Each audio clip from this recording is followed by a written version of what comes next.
Calgary, the epicenter of economic growth in Canada. We are a city of 1.5 million people, and for a lot of us, our specialty is hydrocarbons, oil and gas. Our operations have about 2,600 people thanks to a series of strategic acquisitions.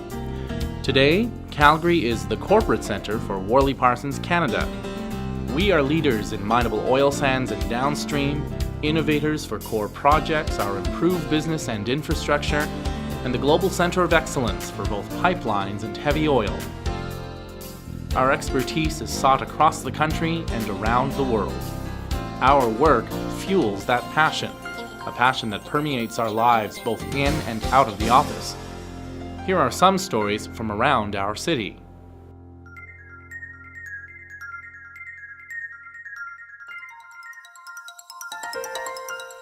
The Fischer-Tropsch process has been around since the mid-20th century. For those in the know, the process converts synthesis gas into a petroleum substitute. But that didn't stop Steve Kresniak and his select team from tinkering with that process. Because it's not as efficient, the amount of liquids it was producing was not creating enough revenue to support the viable economics to pay for these expensive gasifiers. So what we've done is enhance the production. For a unit of syngas, we can now produce multiple orders of the same amount of synthetic diesel fuel. Basically, the concept of the enhanced Fischer-Tropsch process is that you find a cheap carbon source, you convert all of that cheap carbon source that you can to carbon monoxide, and then you convert as much as that, the highest level of that carbon monoxide, over to synthetic fuels, and bingo, you get high grade of economics. We're taking stranded gas that has difficulty finding its way to market, whether it's in the US or abroad. What we're doing is we're turning it to a very viable product, which is a high purity diesel product, which has a huge market in North America, and it's trending towards more pure diesel products. In the case of upgrading, we're taking the bitumen barrel, which we tend to get a yield of just about 80%, and what we're doing is we're recovering the full bitumen barrel as high quality synthetic crude oil. All producing the same product, it's all producing synthetic diesel fuel, but you put it in all these applications and you're getting tremendous economic results.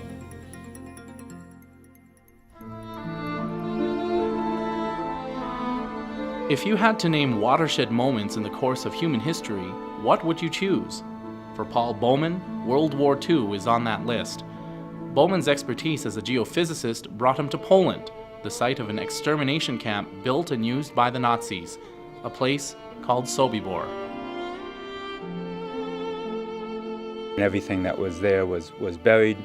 A forest was planted over the site. So the archaeologists were faced with trying to reconstruct the events at the site as well as what the site actually looked like. But since there was very little left, and what was left was buried under the ground, the archaeologists needed our assistance with our geophysical techniques to see beneath the ground, see what they could not see, and to help them target where to dig and try to connect the dots between one test pit and another.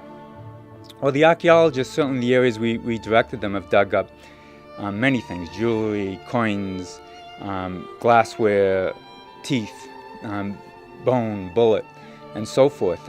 The key to identifying the gas chambers for the archaeologists was identifying the first narrow gauge reel that they know led directly to the gas chambers, identifying the mass burials that were in proximity to the gas chambers, both of which we did.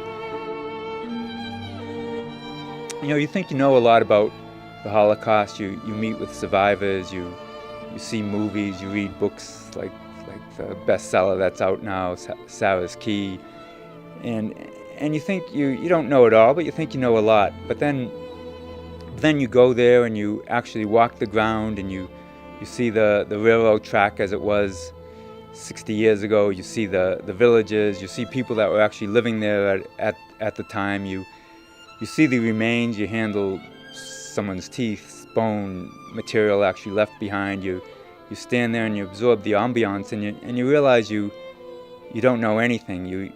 It truly is unfathomable how those events could have occurred in such a country, in Europe, at such a time, in the middle of the 20th century.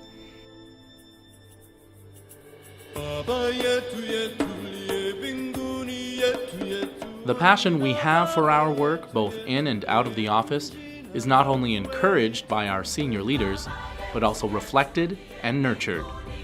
The Kenya project was actually something that I was personally involved with through a family connection, and sort of in an honoring of our parents. My family of origin was involved in building some houses in an orphanage in Kenya. What became apparent, though, after that part of the project was done is that they needed an alternative source of energy, because they're using kerosene to light their facilities after dark. The Kenya project is a group of new grads and executive mentorship, executive management mentorship, and we're coming together to design and install a solar panel lighting system and a solar panel water distribution system for this orphanage in Kenya. The new grads who are working on the project, they're all playing the roles of leaders on a project, and they have mentors from the leadership team. So it's actually a really great experience for them to understand how a project goes together, and really a training exercise for them in terms of leadership development.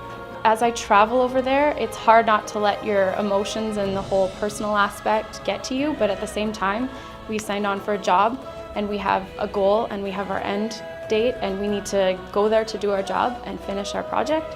And then after that, I think it'll just be a huge unveiling of all of the things we've learned and how we've grown as people and what we've learned for our career and our lifestyles and everything in between. It's going to be a huge personal experience. It's going to be extremely emotional and touching just to be able to see the cultural difference. And that's something lots of us have not experienced before. So putting on your goal cap and getting to the final finish line before letting the emotions get in the way is something that I think we will all be faced with. I expect that this will be life-changing for them too. And not only will we have a great impact on this community, but it'll impact us as human beings that will be more ready to do similar things, setting a life pattern for this group of younger people. We like to think we're more than just a first-class project delivery company. Above all, our people have become our differentiators, not just for their expertise, but for how that expertise fuels their passion outside of WorleyParsons. Calgary, an epicenter of economic growth in Canada, the center of WorleyParsons Canadian operations, a place where our work fuels our passion.